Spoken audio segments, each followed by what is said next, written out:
En ce soir du 18 juin, je vous souhaite, mesdames, messieurs, la bienvenue pour une soirée et une nuit décomposée en deux parties. D'abord, maintenant, vous allez voir et écouter un film, puis 4 invités qui veulent vous faire revivre les 8 jours qui ont conduit au 18 juin 1940 et au fameux appel du général de Gaulle. Cette soirée va donc tourner d'abord autour de la période qui va du 10 au 18 juin 1940. La débâcle, puis le sursaut. C'est le sujet de cette marche du siècle spéciale. La marche du siècle a fait de nombreuses émissions sur la résistance depuis son existence. La résistance intérieure, les camps de concentration, le génocide, le devoir de mémoire notamment. Ce soir, ce sont les jours, c'est l'homme, ce sont les femmes et les hommes qui l'ont rejoint ensuite et qui ont déclenché le sursaut, à qui seront consacrés l'essentiel de cette émission, c'est-à-dire la résistance de la France libre, celle qui a commencé à Londres. Puis, dans la deuxième partie de la soirée sur France 3, après le journal et le sport, comme tous les soirs, va commencer quelque chose qui a un caractère événementiel tout à fait exceptionnel, la Nuit des Hommes Libres, composée par Daniel Rondeau et Alain Ferrari. 4 heures de témoignages ininterrompus qui ont été recueillis pour la plupart d'entre eux il y a une bonne trentaine d'années par M. Roger Stéphane, résistant, journaliste, écrivain, disparu de sa propre volonté en décembre 1994 et grâce à qui, évidemment, ces émissions sont possibles. C'est pourquoi notre équipe a souhaité lui dédier cette marche du siècle. Vous allez voir maintenant des gens que je crois devoir qualifier d'extraordinaires. Ils refuseront sans doute ce qualificatif. Ils avaient à l'époque des fêtes qui vont nous tenir compagnie ce soir entre 18 ans et demi pour le plus jeune d'entre eux et 23 ans pour l'aîné. Voici Madame Jeanne Boeck. À l'époque, Madame Boeck, c'est-à-dire en juin 40, vous avez 21 ans, vous êtes aide-chimiste dans une poudrerie à Brest, et tout à l'heure, nous allons découvrir ce que fut votre histoire dans ce début de guerre. Monsieur Jean-Louis Crémieux-Briac, 23 ans en juin 40, vous êtes en quelque sorte l'aîné, vous interrompez votre agrégation d'histoire après avoir été admissible, vous êtes aspirant dans l'infanterie et chef d'une section de ruraux bretons, avez-vous précisé. L'amiral Philippe de Gaulle, 18 ans et demi en juin 1940, étudiant, vous passez les premières épreuves de l'école navale, d'ailleurs apparemment contre l'avis de votre père, qui vous voyait plutôt en diplomate. On ne sait pas si après, tout au long de sa carrière, son avis a changé, mais vous me direz ça tout à l'heure. Et puis, voici maintenant, raconté par Daniel Rondeau et monté sous la réalisation de Serge Vialet, ces fameux 8 jours de juin 1940 qui ont vraiment non seulement bouleversé l'histoire de notre pays, mais changé sans doute le destin de notre continent. Cela commence le 10 juin, lorsque le général Weygand, qualifié à l'époque de généralissime, malgré ce que les historiens qualifient aujourd'hui de son extrême faiblesse, lorsque Weygand donc remet au président du Conseil, l'équivalent du Premier ministre d'aujourd'hui, M. Paul Reynaud, une note l'avertissant de l'imminence de l'effondrement des lignes françaises. Cela se termine ensuite, peu après l'appel du 18 juin, 52 minutes pour 8 jours, où a commencé à s'enclencher un contre-destin contre celui que les nazis voulaient, et pour la France et pour l'Europe. C'est un document d'auteur, M. Rondeau et M. Vialet. Il est constitué à base d'images d'archives qui ont une valeur inestimable, car la plupart d'entre elles sont inédites. Voici le document, après commenceront les témoignages, éventuellement le débat.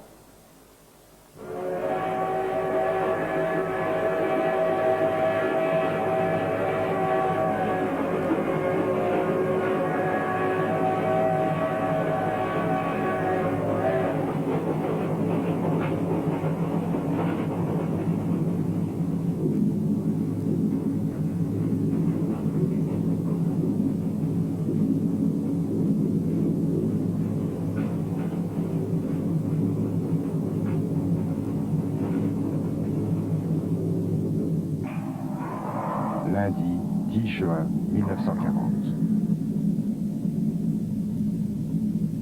La guerre, déclarée depuis septembre 1939, semblait faite pour durer sur un front sans combat.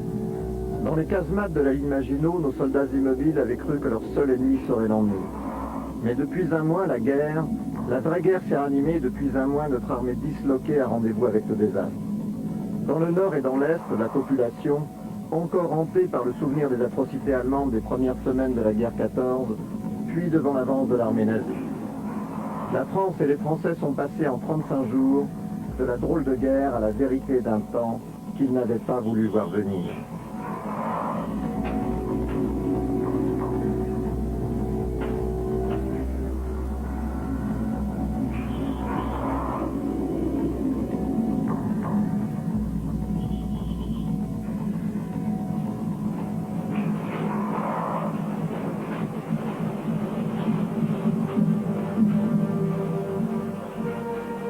Tout ce qui roule est transformé en machine à cuire.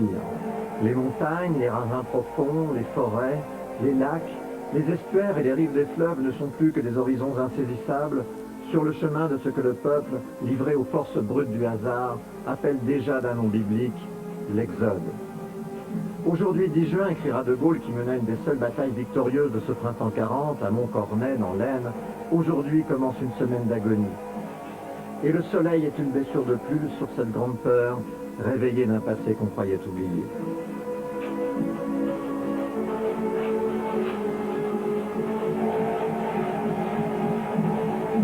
Toute l'énergie d'un peuple est jetée en quelques heures dans l'organisation de cette transhumance collective, dont les trains et les cortèges résignés se hâtent vers des buts qu'ils ignorent. Heureux d'ailleurs les errants de cette chevauchée sans destination et sans quête. Et malheur aux infirmes, aux malades, aux sans-famille, malheur aux pauvres d'esprit, abandonnés dans plus d'un hôpital aux portes cadenassées par des médecins gagnés par cette fièvre migratoire, malheur aussi aux grabataires d'Orsay, liquidés sur leur lit par leurs propres infirmières. Cette France sur le plan ne pouvait qu'exciter les convoitises. À Rome, ce 10 juin, Mussolini déclare la guerre à notre pays agonisant. Et ceux qui roulent vers le sud se sentent un peu plus seuls avec leur solitude.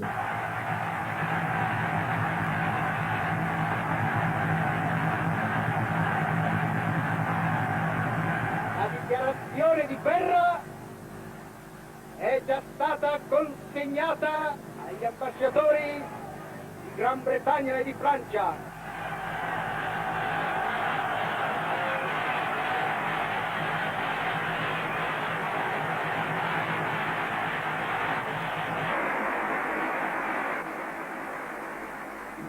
On this 10th day of June, 1940, the hand that held the dagger has struck it into the back of its neighbor.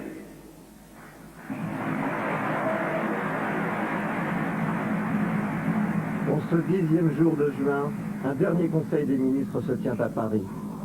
Puis à 22h, Paul Reynaud, le chef du gouvernement, monte dans sa 15 chevaux Citroën. À ses côtés, le général de Gaulle, qui vient de nommer sous-secrétaire d'État à la guerre, et son aide de camp, Geoffroy de Courcelles.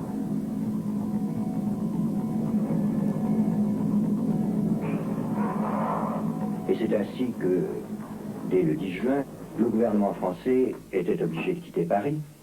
Le général de Gaulle a quitté la rue Saint-Dominique dans la voiture du président du Conseil. Je me trouvais moi-même sur le siège à côté du chauffeur. Nous avons gagné dans la nuit, au milieu des réfugiés, la préfecture d'Orléans. Et poursuivant son but, qui était de convaincre M. Paul Reynaud de préparer la bataille d'Afrique, le général de Gaulle l'avait convaincu aussi qu'il fallait remplacer le général Weygand par un autre généralissime qui soit volontaire pour livrer cette bataille de l'Empire. Mardi 11 juin. La France, mère des arts, des armes et des lois, que chantait le poète Joachim du Bellay, le doux pays des maisons, des vergers et des jardins ne répond plus.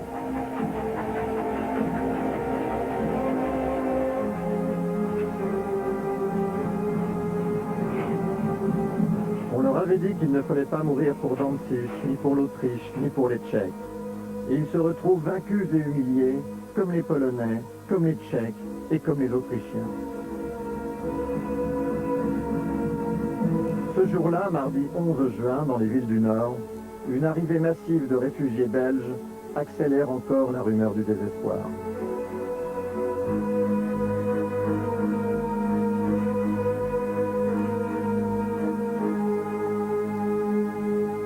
À Paris, les usines Renault sont bombardées. L'explosion des premières bombes allemandes a sonné la diane des ambitions nazies. Les Français en sont réduits à chercher dans les décombres les souvenirs dérisoires de leur avant-guerre, quand ils croyaient encore que tout irait bien.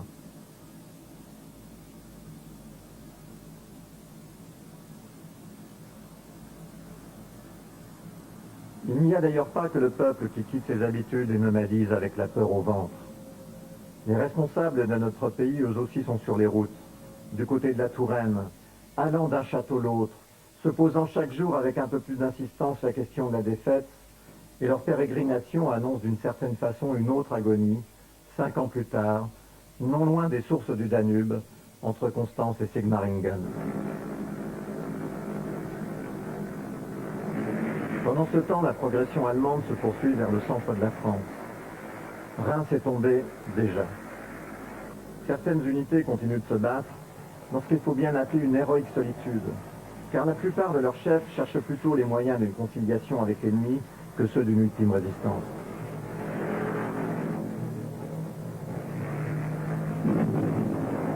Sur les vieilles routes des invasions, les colonnes de prisonniers français ont remplacé les colonnes des réfugiés.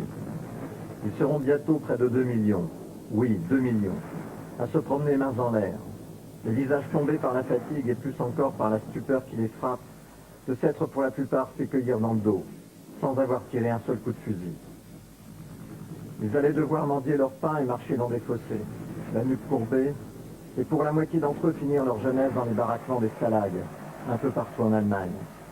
Kriegsgefangenen, comme on dira, prisonniers de guerre, drôle de jeunesse.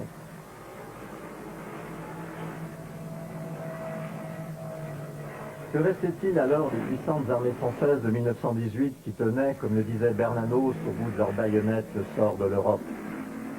Sans doute faut-il chercher les premières raisons du foudroiement de 40 au revers justement des médailles gagnées par les combattants de la Grande Guerre, partis en chantant sous le grand soleil d'août 14. Les choses leur paraissaient claires à tous alors, et d'une certaine façon elles l'étaient. Le pangermanisme avait pris le risque d'une catastrophe européenne, et les soldats de 14, éduqués dans le culte de la République et du devoir civique, étaient partis pour la Marne, comme les soldats de la Convention étaient partis pour les collines de Valmy, pour sauver leur pays, alors la seule République européenne. Mais cette guerre de 14 avait été mal préparée, déjà, mal conduite et criminellement prolongée. Il est facile d'imaginer ce qui s'est passé dans la tête des survivants épuisés, en novembre 1918, même quand ils avaient été des héros, des saints, même quand ils savaient pourquoi ils s'étaient battus, même quand ils ne regrettaient rien. Leur guerre, cette guerre trop longue, était devenue pour eux la der des der, c'est-à-dire une évidence, une profession de foi, un dogme, plus jamais cela. Et une génération de rescapés était disposée à se tourner vers les sirènes ambiguës du pacifisme. La France voulait alors pouvoir danser et vivre. Elle voulait pouvoir se moquer de tout, oublier ses croix de bois, ses veuves de guerre et ses orphelins. La guerre avait vaincu les combattants victorieux que 20 années de paix ridiculisèrent en anciens combattants, tout en désarmant l'intelligence de leurs enfants, qui seront bien vite écartés des cimetières.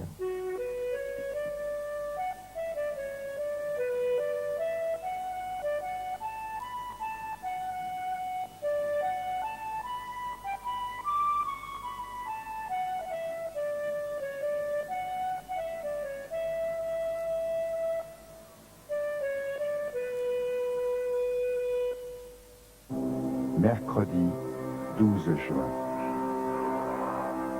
Certains Allemands avaient autrefois une formule pour évoquer la douceur de vivre en France et à Paris qui aujourd'hui continue de se vider. Ils disaient « Gott in Frankreich », c'est-à-dire « Dieu est vivant en France ». C'était une façon aimable de nous faire savoir qu'à Fulda, à Berlin ou à Dresde, certains tenaient notre pays pour un petit paradis. Cette douceur française, que l'on peut considérer de nature aussi démocratique que divine, insupportait désormais ceux qui avaient communié dans l'adoration de la croix gammée et qui font maintenant de nos routes d'improbables arches des Noé, où l'on s'entasse même dans les vieux carrosses de la mort pour tenter de survivre aux désastres des temps présents. Les fuyards laissent derrière eux des îles offertes, du silence et des ruines. Chacun a emporté ce qu'il a de plus cher. Ses draps, son matelas, son or, ses tableaux, ses meubles, ses livres. et des provisions pour la route et des bidons d'essence pour les voitures. Les plus pauvres marchent avec leurs enfants dans leurs bras. C'est maintenant 8 millions de personnes qui sont sur les routes, plus nues que jamais devant les menaces. Ces menaces étaient pourtant connues depuis longtemps, le monstre ayant lui-même annoncé son programme. Un homme s'était dressé sur les convulsions des années 30, et cet homme n'avait que le chaos pour drapeau. Hitler voulait substituer à l'ordre des nations celui des races, ramenant ainsi l'Europe au chaos de ses origines.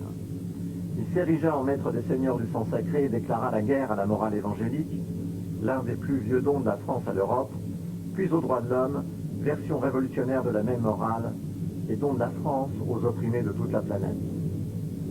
La supériorité de sa propre race, le chaos du malheur et de la destruction, de la folie tournée en criminelle raison, était la seule loi qu'il promettait aux faibles, aux malades, aux orphelins, aux tziganes et aux juifs, qu'il considérait avachis par une morale d'esclave. Il y avait un certain temps déjà que, de cérémonie du drapeau en cérémonie du drapeau, le peuple allemand tendait ses bras et son cœur vers celui qui allait faire de lui un instrument du malheur du monde.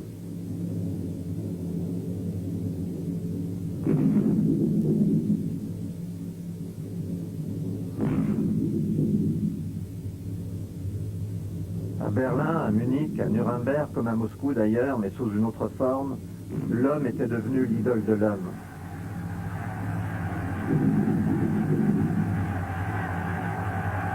Pour détruire Dieu et après l'avoir détruit, écrit alors André Malraux, l'esprit européen a anéanti tout ce qui pouvait s'opposer à l'homme. Parvenu au terme de ses efforts, comme Rancé devant le corps de sa maîtresse, il ne trouve que la mort. Le désespoir général qui avait suivi la grande saignée de 14 ne trouvait pas d'autre écho que la volonté de puissance de ces Européens ivres d'eux-mêmes. Volonté qui, mêlée à un siècle de passion anti-bourgeoise, ouvrait la route au totalitarisme de tous ordres, dans les décombres d'un continent déjà suicidé, mais toujours suicidaire.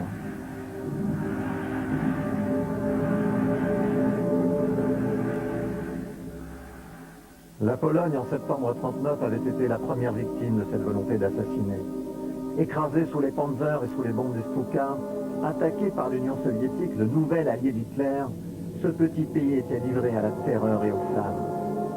Que pouvaient les cavaliers polonais, qui 2 siècles auparavant portaient encore des cuirasses avec des ailes d'ange? Que pouvaient-ils ces cavaliers contre les chars? Cette mise à mort en annonçait d'autres.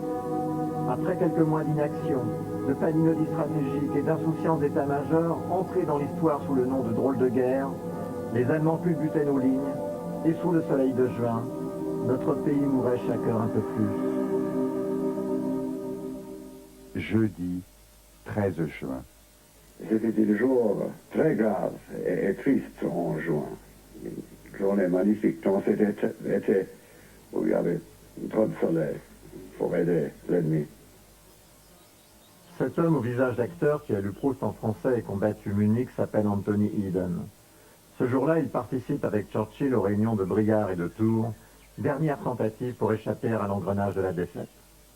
Nous sommes arrivés, Churchill et moi, à Briare, chacun dans son avion, et avec une escorte de Harlequins, chasseurs, avions de chasse. J'avais presque honte de notre escorte quand j'ai vu le terrain d'aviation là et les dégâts qu'il y avait, tous les avions qui étaient là, beaucoup abîmés, tout ça. Eh bien, nous sommes rendus au petit château près de Briare. Et là, nous avons eu pendant 3 heures des discussions avec Paul Reynaud, comme vous l'avez dit, Weygand, Georges, le général Georges s'est réuni avec nous plus tard, et le maréchal Pétain était là. Et de notre côté, Churchill et moi, et le général Dill, qui était notre chef d'état-major. La discussion a montré assez tôt qu'il n'y avait pas vraiment grande chose à faire. On le comprenait très bien chez vous, et étape par étape, nous l'avons compris aussi.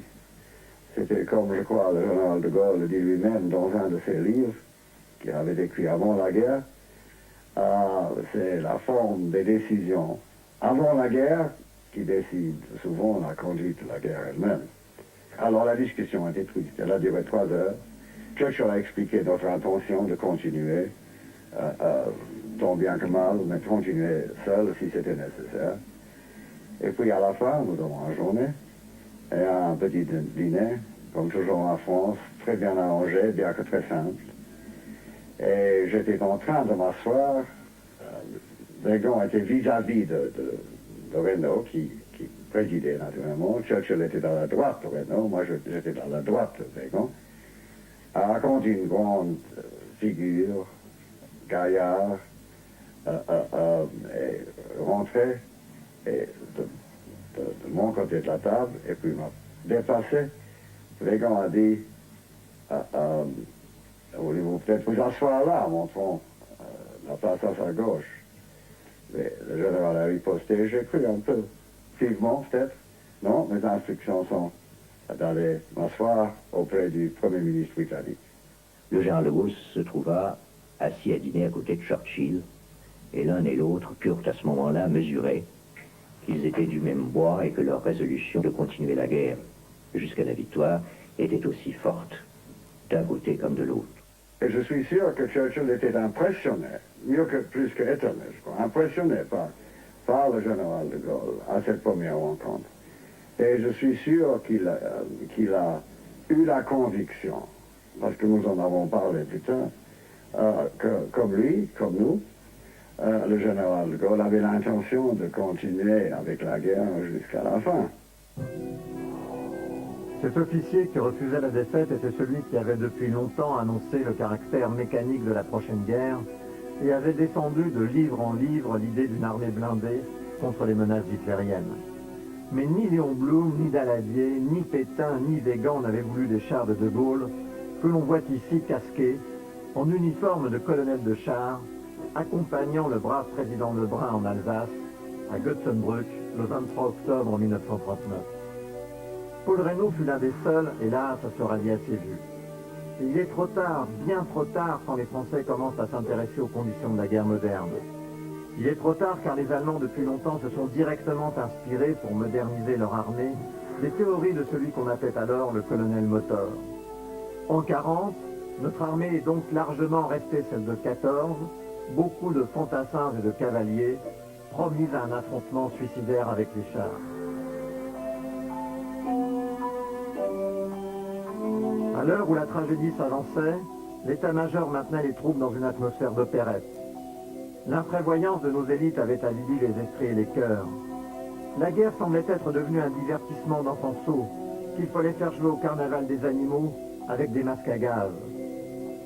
Les Français avaient creusé des tranchées devant la tour Eiffel, ils avaient habillé les monuments de Paris de sacs de sable, et ils avaient cru que cela suffirait pour que leur liberté dure toujours. Et aujourd'hui, 13 juin, les armées allemandes continuent leur guerre éclair.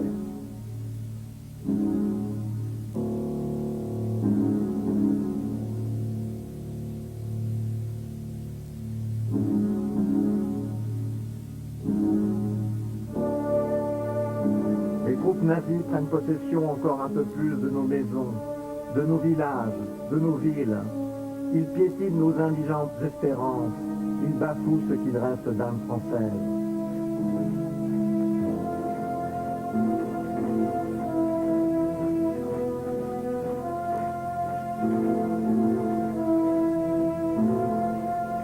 Et c'est ce même 13 juin de l'an 1940 qu'il se dépêche de courir à Versailles pour prendre possession des vieux symboles.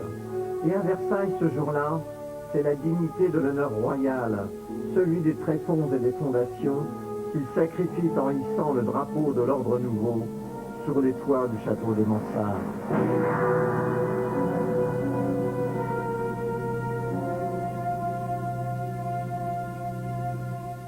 Vendredi 14 juin. Paris, das heiß ersehnte Ziel, ist erreicht. Das Herz und die Seele Frankreichs. Sitz großer Teile der französischen Rüstungsindustrie. Der Geburtsort der Démocratie und des Liberalismus ist in deutscher Hand. Comme toujours avec les monstres, les choses sont claires et nettes. Paris, Paris, nous crie le commentateur de ces images allemandes. Paris, le premier but est atteint. Le cœur et l'âme de la France, le lieu de naissance de la démocratie et du libéralisme, sont maintenant dans la main allemande. La force a donc vaincu le droit qui a renoncé à la force. Et voici les Allemands qui se glissent au petit matin et sans essuyer un seul coup de feu dans la ville de 1789. En hissant sur la tour Eiffel leur drapeau de maître du sang pur, c'est maintenant l'honneur de la République et celui de la Révolution que les soldats nazis précipitent en riant vers des abîmes dévoués à leur sinistre couleur.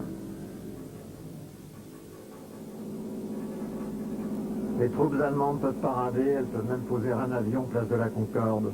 Paris leur appartient.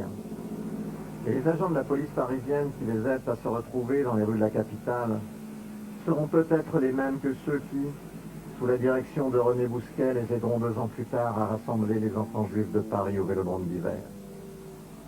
Le gouvernement, devant l'avance de plus en plus rapide des Allemands, décide de se replier à Bordeaux. Dès l'arrivée à Bordeaux, le général de Gaulle eut une entrevue décisive avec M. Paul Reynaud. Il avait appris que la veille au soir, après l'entrevue de Tours, au cours d'un conseil des ministres, le général de Weygand était venu une fois de plus plaider la cause de l'armistice devant le conseil des ministres, auquel lui-même, comme sous-secrétaire d'État défense nationale, n'avait pas été convoqué.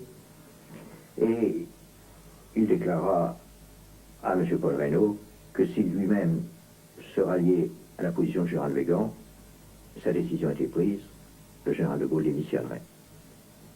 Le général de Gaulle est allé, avant de partir, dîner à l'hôtel Splendide, et il raconte dans ses mémoires, et j'en ai été témoin car j'ai dîné en tête-à-tête avec lui à l'hôtel Splendide, il est allé serrer en silence la main du maréchal Pétain qui dînait à une autre table, et ce devait être la dernière entrevue des 2 hommes avant les grands événements qui allaient se produire. Pendant ce temps-là, la ligne Maginot est contournée et la grande rafle continue. Parmi les pauvres cohortes des prisonniers, des hommes de toutes couleurs et de toutes races, ressortissants de notre empire. Certains d'entre eux, sans doute, avaient cru à la France de nos ancêtres les Gaulois. Ce jour-là, ils ne comprennent plus de la voir soudain si basse, silencieuse, immobile, résignée dans le no man's land de son agonie. Un peu partout ce jour-là, comme les autres jours, on ne parle que de trahison dans les rangs des prisonniers. Les nazis peuvent toujours organiser des mises en scène qui servent leur théorie raciale. Ils peuvent fusiller des officiers et massacrer leurs hommes parce qu'ils ont la peau noire et les cheveux crépus. Les troupes africaines se rallieront en masse à la France libre quand le moment sera venu.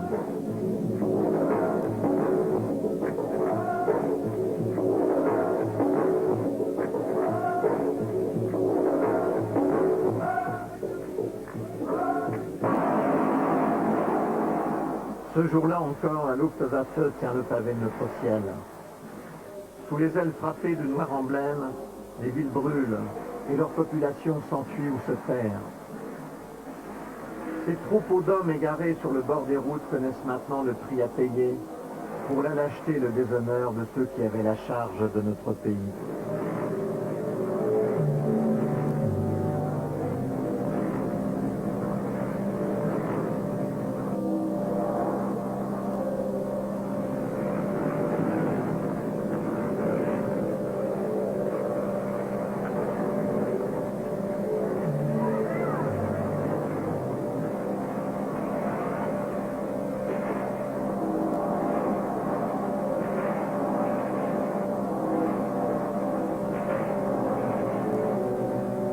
Sur les routes de l'Exode, les vieilles paysannes ressemblent aux vieilles femmes en noir de la guerre d'Espagne.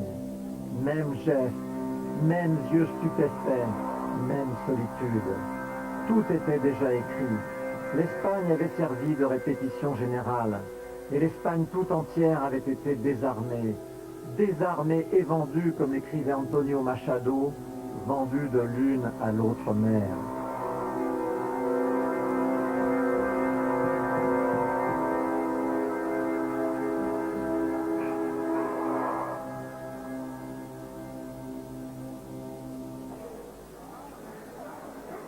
C'était pourtant l'époque où en France, le peuple des usines et du Front populaire avait crié sa solidarité avec les républicains et s'était rapproché des grands bras zéros du bolchevisme. Le peuple des usines avait manifesté pour l'Espagne en même temps qu'il effrayait le bourgeois et il lui arrachait enfin ses congés payés et la semaine anglaise. Le printemps 36 était passé comme un songe sur les usines et sur les cités ouvrières. Mais il y avait eu de la trahison dans l'ère du Front populaire et pas mal de fausses notes dans les refrains de la lutte contre le fascisme. Les grandes manœuvres d'amitié et de félonie entre l'Allemagne nazie et la Russie soviétique étaient secrètement commencées. Franco avait déblayé le terrain pour le compte des nazis.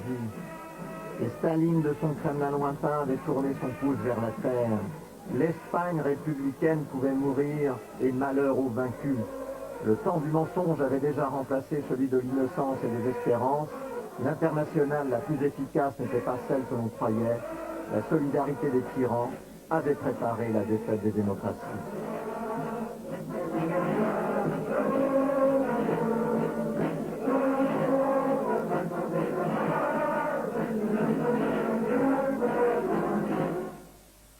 Samedi 15 juin. À partir d'aujourd'hui, voici notre pays mis à l'heure allemande. À Marseille, à Strasbourg, à Paris, dans toutes les villes françaises, on avance les horloges d'une heure. Mais le flot des réfugiés continue de s'écouler. L'objectif prioritaire semble maintenant de passer la Loire. L'exode est devenu une sorte de fièvre convulsionnaire. Les convois se croisent en plus grand désordre. Les horloges en Russes sont à l'heure de Berlin, mais qui se soucie encore de l'heure dans un pays qui a perdu la tête? À Paris, un nuage d'apocalypse venu des dépôts d'essence incendiés du Havre et de Rouen s'étale sur la capitale. À Chartres, ce samedi 15 juin, un préfet nommé Jean Moulin refuse de couvrir de la signature de son pays des mesures infamante aux troupes noires. À Bordeaux, un conseil des ministres évoque l'éventualité d'un armistice, pendant que l'armée allemande continue son travail de rouleau compresseur.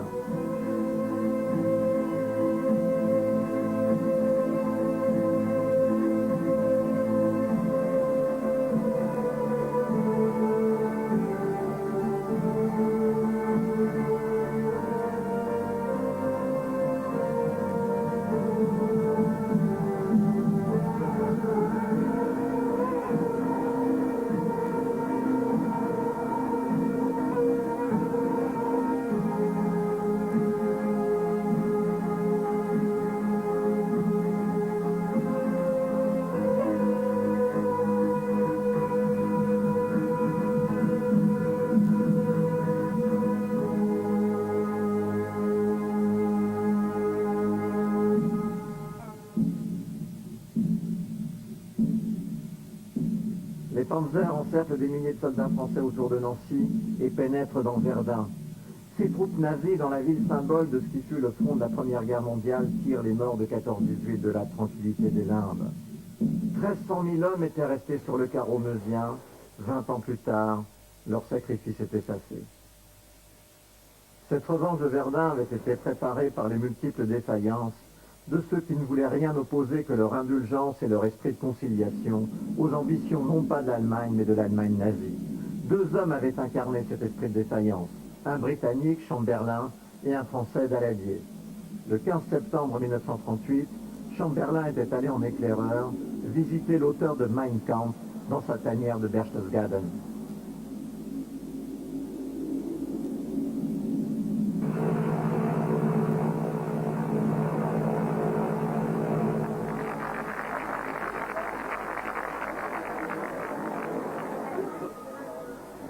Yesterday afternoon, I had a long talk with Herr Hitler. It was a frank talk, but it was a friendly one. And I feel satisfied now that each of us fully understands what is in the mind of the other.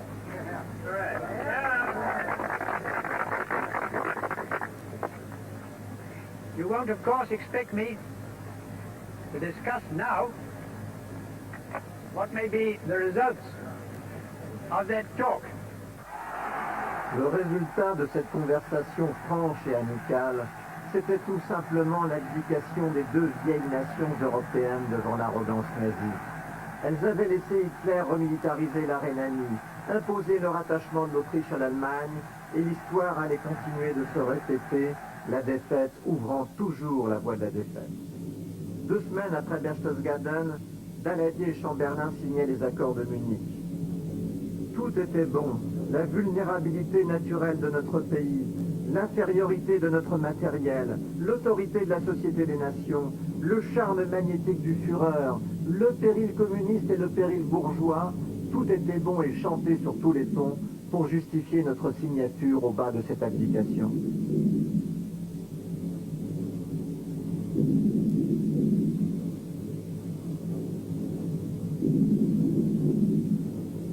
Le peuple de France, écrit alors Bernanos, avait cru se battre en 14 pour le droit, la justice, la paix universelle. Et les mêmes gens qu'il jugeait supérieurs à lui par l'éducation et par la culture, lui riaient au nez et traitaient ces grands mots de bobards. Le peuple de France, donc, connaît alors le malheur de celui qui doute. Il se prend à penser qu'il n'y a pas grand-chose à faire d'autre que de subir l'histoire. Il se réjouit de la paix, sans penser que cette paix lui prépare de bien horribles souvenirs. Dimanche 16 juin. Sur les quais du port de Bordeaux, c'est la fièvre. Pour les étrangers qui regagnent leur pays, ils sont nombreux, Américains, Canadiens, Britanniques ou Australiens, fièvre heureuse de rentrer à la maison. Pour les Français qui fuient le nazisme, fièvre tourmenteuse de partir, sans billet de retour. Ce jour-là, De Gaulle fait détourner de son propre chef un navire, le Pasteur, chargé d'un millier de canons vers un port d'Angleterre. Premier mouvement de désobéissance qui passe inaperçu dans le climat de naufrage général à Bordeaux ce matin-là. Oh, c'est un horrible souvenir.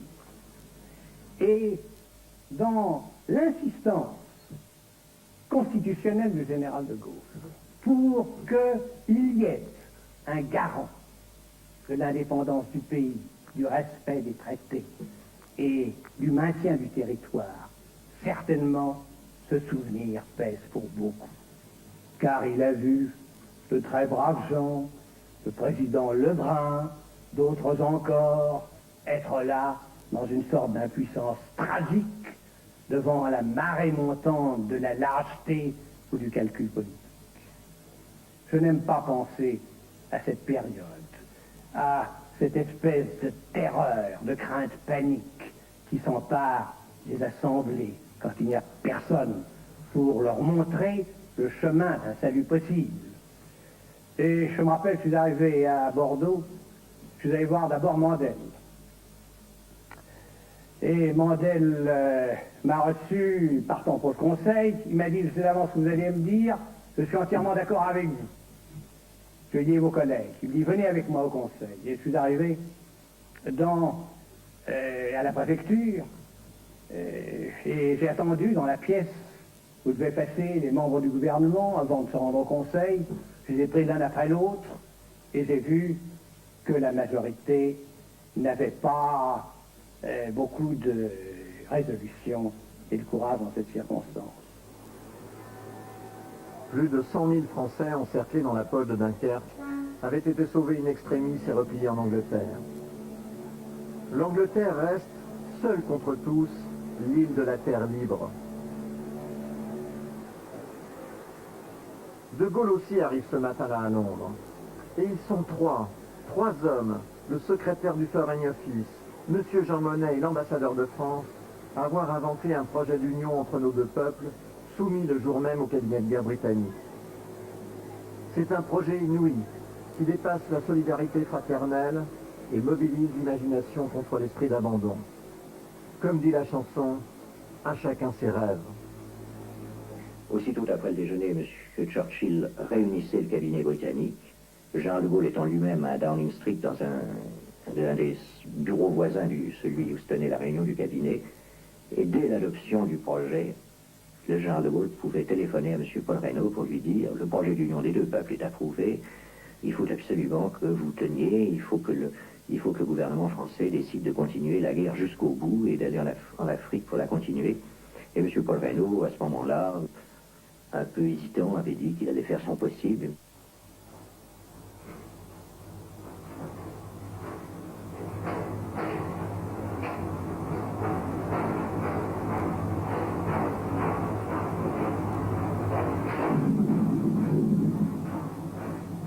À l'heure où les gares de l'Est parisien sont devenues des terminus pour les trains de Berlin, la majorité des ministres français entend toujours explorer les intentions allemandes. C'est pourquoi le Conseil des ministres français, qui se réunit à 18h, refuse la proposition britannique que Reynaud, une fois encore, est seul à défendre. Les Allemands peuvent donc défiler en toute quiétude sur les avenues portant les noms de ce parti porté dans toute l'Europe la bonne nouvelle des droits de l'homme. Et par ce beau dimanche de juin, on commence à déshabiller les monuments de leur corset de sable, comme si la guerre était finie, déjà.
Dès notre arrivée à Bordeaux, à 9 h du soir, Général de Gaulle était accueilli par le colonel Imbert, qui était son directeur de cabinet, qui venait lui annoncer que, dans l'intervalle, Paul Reynaud avait démissionné, que le président Lebrun avait appelé le maréchal pour former un gouvernement. Lundi 17 juin. Certains réfugiés marchent depuis plus d'une semaine. Ils couchent dans les granges, ils se lavent à l'eau des fontaines. Pauvre peuple de l'Exode qui fait dans la fuite l'apprentissage de la servitude, car c'est bien de cela dont il est question maintenant, la servitude. Des rumeurs circulent parmi ces colonnes d'errants. Toutes parlent de l'effondrement qui continue, des Allemands qui s'approchent de Rennes ou de Lyon, du malheur qui s'étale. À Bordeaux, ce matin-là, De Gaulle se lève tôt. Il avait donné rendez-vous au général Spears, je crois, devant la porte de son hôtel pour gagner l'aéroport. Moi-même, je n'étais pas au courant de ses projets à ce moment-là. Il m'avait simplement dit d'être prêt le lendemain matin à 8 h, et lorsque je suis venu le voir, il m'a demandé quelles étaient mes intentions. J'avais réfléchi, bien entendu, comme chacun d'entre nous à ce moment-là, devant le désastre qui s'abattait sur la France. Et mon intention était de gagner la Syrie, où j'avais été mobilisé pendant la première partie de la guerre et où j'avais la possibilité de me rendre ayant tous mes papiers militaires en règle pour m'embarquer.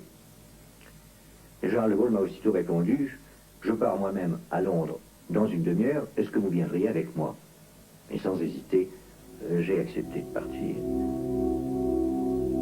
Il est exact qu'au moment de notre départ de l'hôtel, Général de Gaulle a reçu la visite de Jean Laurent, son directeur de cabinet, qui venait de la part de M. Paul Reynaud, lui apporter une somme de 100 000 francs que M. Paul Reynaud avait prélevé sur les fonds spéciaux et qu'il faisait remettre au général de Gaulle pour lui permettre d'entreprendre l'action qu'il comptait engager en Angleterre. Une demi-heure après, le général de Gaulle est donc parti. Nous avons retrouvé le général Spears devant son hôtel. Nous sommes rendus directement à l'aéroport où nous attendait l'avion qui nous avait amenés la veille au soir. Le départ s'est d'ailleurs fait le plus naturellement du monde. Le seul problème, je me rappelle, c'est que le pilote n'avait rien pour attacher les bagages et que j'ai dû courir dans un des hangars voisins chercher une corde pour attacher les bagages. Mais nous sommes partis sans du tout aucune précaution de secret, contrairement à certaines versions qui ont été données de ce départ. Il faut encore dire qu'à ce moment-là, certaines unités continuent de se battre en dépit du haut commandement qui reste en dessous de tout, et que 100 000 Français ont été tués pendant cette bataille de France. Il faut dire aussi que la population des villages et des villes où ces Français livrent leurs derniers combats les supplie parfois de renoncer au fracas de leurs armes. Il faut dire enfin que certains de ces combattants empêchés de résister se suicident, tant il est vrai qu'ils préfèrent la mort au combat refusé. Sur les routes des plaines, les derniers tanquistes sont encerclés. Pour eux aussi, c'est fini. Fini la guerre, fini la chaleur, les grondements du moteur, le martèlement des chenilles. Mais toujours ce trop beau soleil de juin, ce soleil qui brille avec une lumière noire.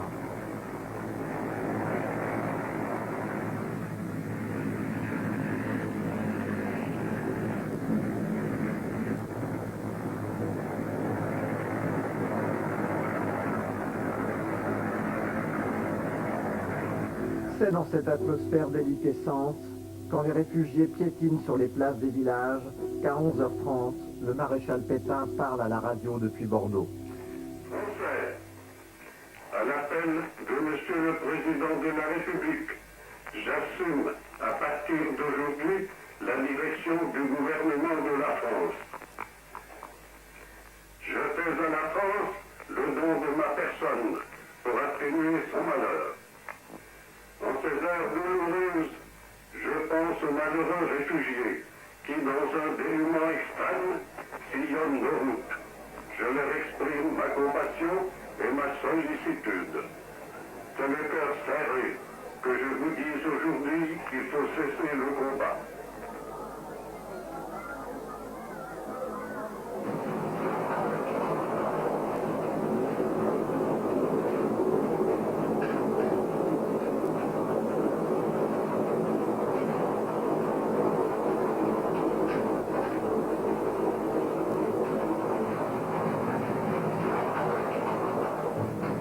Tout semble écrit.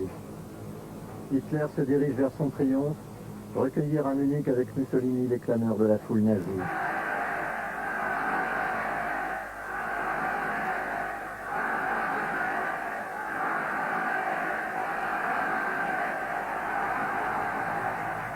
Il ne lui reste plus qu'à préparer son voyage vers Rotonde, où 3 jours plus tard, dans le wagon-salon où Foch avait dicté les conditions de l'armistice en 1918, un pauvre général français nommé Ensiger va coucher son nom au bas d'un texte passablement déshonorant.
Tout semble écrit, mais c'est pourtant une autre histoire qui est déjà commencée. 3 jours auparavant, quand De Gaulle, avec l'accord de Churchill, a parlé devant un micro de la BBC, conjuguant l'espérance la plus folle et la raison la plus raisonnable. Moi, général de Gaulle, j'invite tous les militaires français des armées de terre, de mer et de l'air. J'invite tous les Français qui veulent rester libres à m'écouter et à me suivre. La plupart de ceux qui vont entrer dans l'aventure de la résistance n'ont pas entendu cet appel. Le discours de Pétain leur avait donné envie de vomir et c'est tout. Mais pour certains de ceux qui écoutent De Gaulle, l'impact est décisif. L'histoire du ralliement des pêcheurs de sein est connue. Il n'y a qu'un seul poste de radio sur l'île, une vieille femme en manipule les boutons et tombe tout à coup sur une émission en français à la BBC. C'est De Gaulle. Tous les hommes valides de sein décident aussitôt de gagner l'Angleterre. L'appel du 18 juin, c'est seulement la parole d'un homme sans visage. Cette parole résonnera pourtant longtemps et fortement. La France rangée bien à plat sous l'ordre allemand, celle de la gauche capitulaire de Moscovite, celle de la droite catholique et des bien-pensants. Cette France ne convient pas à tous ceux qui ont gardé de leur passé, de leur formation, de leur lecture d'enfant assez de souvenirs pour ne pas se reconnaître dans cet abandon national. Il suffit de ces quelques mots lancés comme une bouteille à la mer pour qu'ils retrouvent aussitôt leur dignité d'homme et embrassent l'action avec l'orgueil du maître. Alors ils désertent, ils entrent en dissidence, ils s'éloignent à toute vitesse de l'hexagone de l'hypocrisie et de la prudence.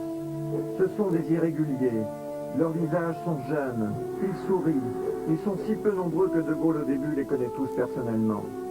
Et ils se reconnaissent dans cette citation de Chamfort que leur livre un jour le général rebelle. Les raisonnables ont duré, les passionnés ont vécu. Vive la vie.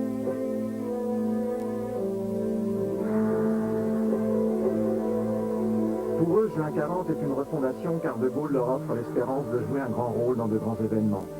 Il redonne à la guerre un sens qu'elle avait perdu, comme il contribuera plus tard à grandir la paix, parer un sens neuf, l'Europe, et à sortir l'Allemagne et la France du cycle sanglant de leur querelle.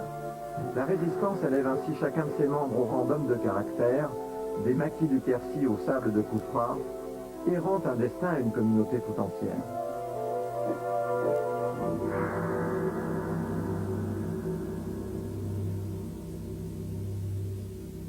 Pétain peut bien pérorer sur son trône de paille de l'hôtel du Parc pour dénoncer 150 années d'erreur, celle qui sépare 1789 de l'État français. Il pourra même afficher sa tête de soldat chenu sur les murs de nos villes, comme ici à Marseille. Il y a bien longtemps que l'âme française, si elle existe, s'est envolée.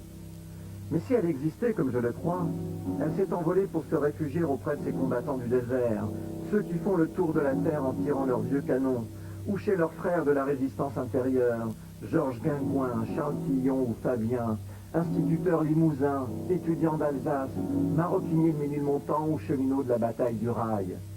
Hommes et femmes surgis avec leur visage de lumière, de l'ombre trop grande de leur pays couché.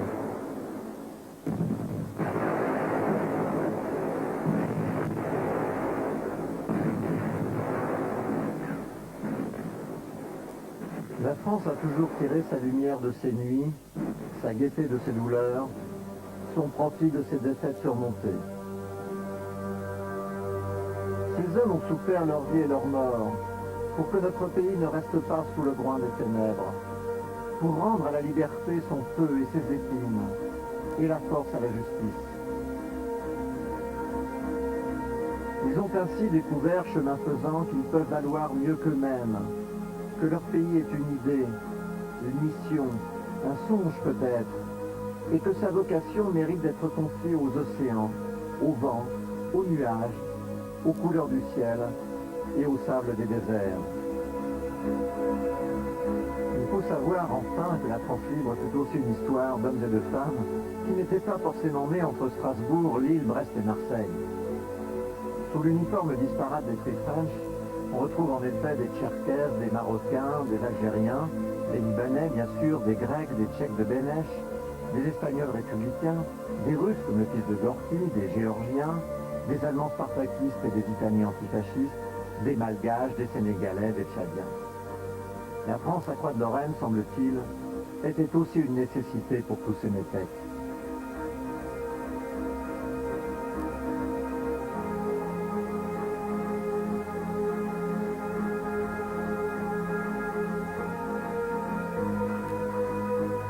Cette nécessité fut une révélation et une rédemption.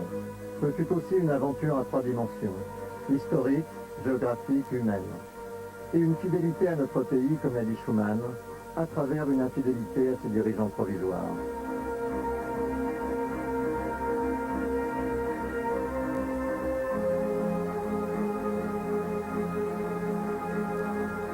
Les soleils noirs de juin 40 étaient loin. L'aventure mena les rebelles jusqu'aux marches de terres antiques. L'aventure les aida à se réapproprier et à réinventer le monde. L'aventure leur apprit qu'il n'y a jamais de victoire et que l'âme d'un peuple ou d'un pays est sans cesse à reconquérir.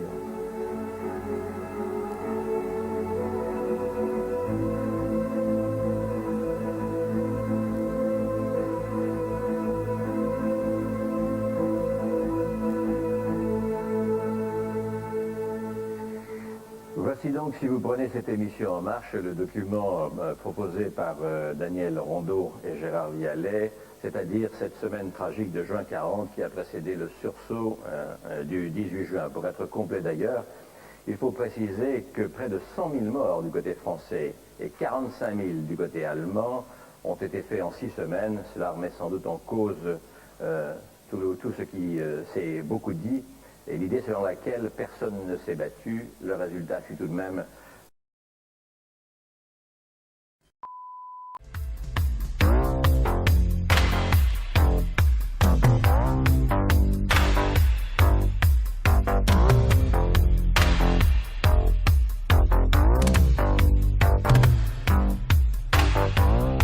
We have fun. Hey babe, what are you doing all alone on the beach? Lying in the sun. Yeah. Hey, that place taken. Beside you. In the sand. Well, do you see anybody? Would you like